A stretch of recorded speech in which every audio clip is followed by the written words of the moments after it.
Nerd Reactor, roll out.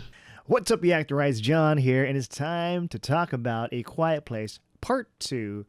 And this is the sequel to the first film. The first film I enjoyed, and just seeing John Krasinski direct a film, his style, just to see if he can pull off a horror film, and I enjoyed it. I enjoyed his performance, the family. Oh yeah, and just seeing Jim Halpert in a dramatic role and also behind the scenes directing is a treat to watch. And John Krasinski has really been growing on me. And so we're here to talk about A Quiet Place Part 2. This one takes place right after the events of the first film, and it also takes place day one, so we get to see how things started off, so that we get to see just a little bit more of the family dynamic with the Abbott family, father, mother, the mother being played by Emily Blunt, the kids.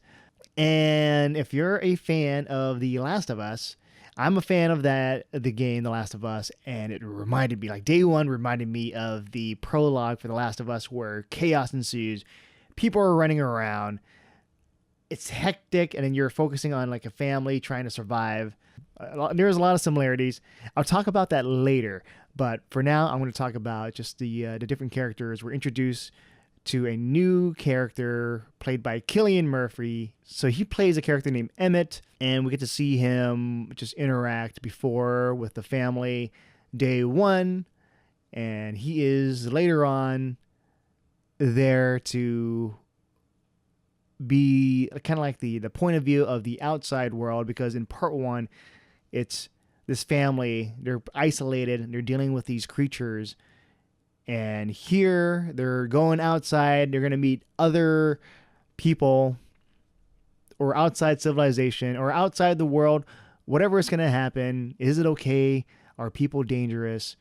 And with Cillian Murphy, he's all bearded up, and he has seen them in his sights, and his role is to just kind of be there for them. Now that John Krasinski's character is out of the picture, Cillian Murphy, he's such a great actor. I loved him in the Batman Christopher Nolan films, and I recently started watching him in Peaky Blinders, so I've been enjoying his performance in that one. And here, it's great to see him again. He is this tortured soul. He's experienced a lot. He has experienced loss. And now you bring in this family, the Abbott family, into the picture. It's like a different dynamic for the part two, because he is the one that's seen everything. So he's this miserable person. And, it's the different dynamic compared to the first film, where John Krasinski's character is all about like just doing right, doing good. This character is like, just leave me out of it. And of course, Emily Blunt, she's back as the mother, and, they have a kid, a newborn, and they have the son and a daughter. So that's going to make things tougher for the family in this world with these creatures, these alien creatures that are very sensitive to sound. So the slightest movement, talking and all that, and you're done. You're a goner. And so with Emily Blunt, I feel like Emily Blunt's character, she does things, but she kind of takes a seat back compared to like the other characters, especially with the kids, the son and the daughter. The daughter Reagan, and with the son Marcus, and I think Reagan is her role has expanded, so she is more prominent here.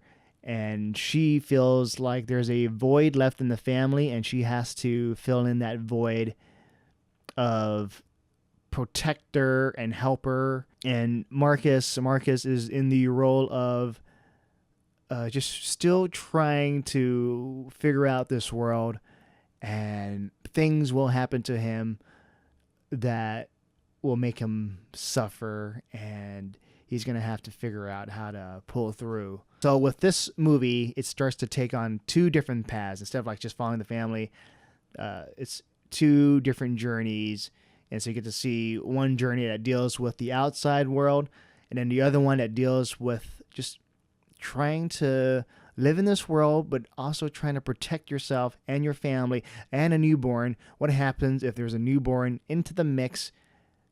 The newborn could be crying, a lot of noises, and so they would have to stick together to figure out a way to stop these creatures from attacking. I think with the storyline, like, there's nothing too fancy about it. It's just a pretty much simple story of just a family just trying to survive.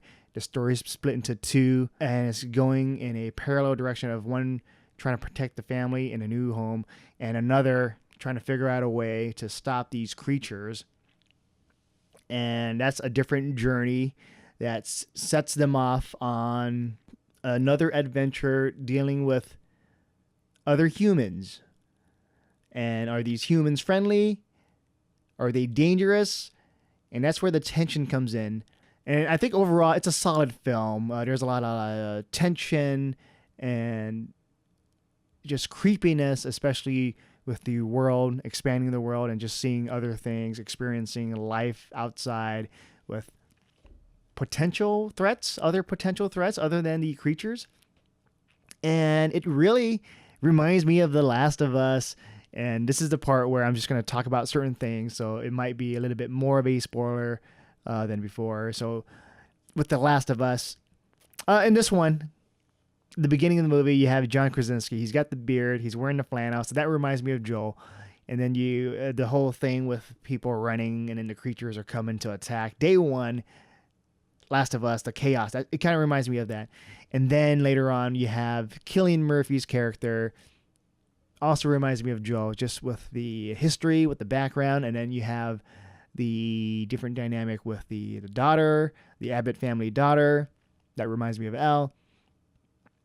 So you have Cillian Murphy and Reagan, and that just kind of reminds me of Joel and Ellie. And then, you know, how they go on this mission and then they meet others and you're not sure of whether you should trust them or not. And I think because of that, because I've been playing the game, I'm seeing the parallels. I still enjoyed the movie, but it's the storyline just doesn't feel fresh to me. So it's like I've seen this before. If you haven't played the Last of Us games, then I think you're gonna enjoy this more compared to those who have played Last of Us or even watched or read The Walking Dead, because there's a lot of storylines with zombies and humans that's been done before.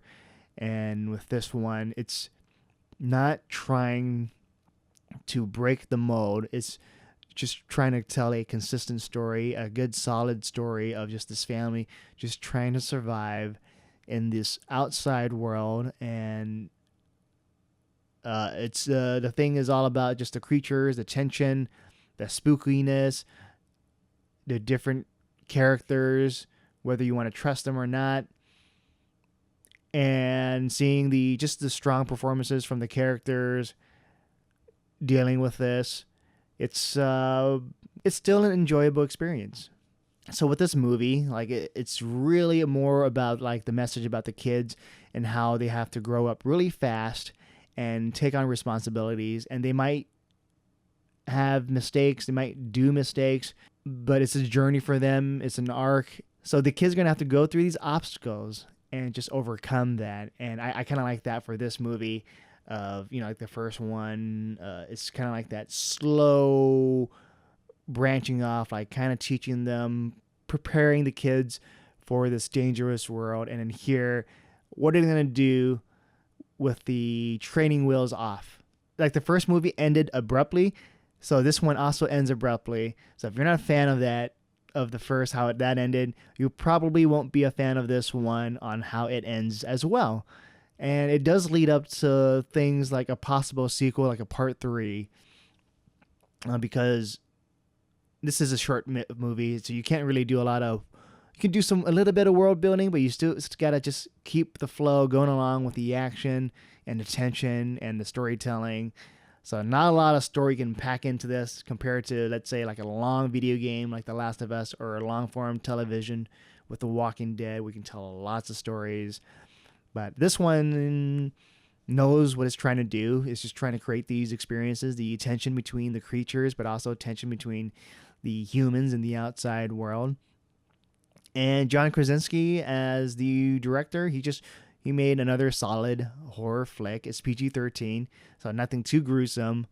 And it's all still playing around with the quietness, like how these creatures love the sound and they go after the sound. So with Regan, she's deaf, so the movie will have plenty of those moments where she won't be able to hear anything, and then you start to see things like in the background, like, oh no, she's safe. This is what's going to happen if she can't hear and there's a creature around her. So yeah, those are my thoughts for A Quiet Place Part 2. Let me know what your thoughts are once the movie comes out on the comment section below.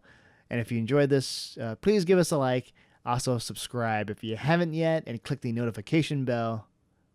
With that said, I'm John, and I'll see you guys next time.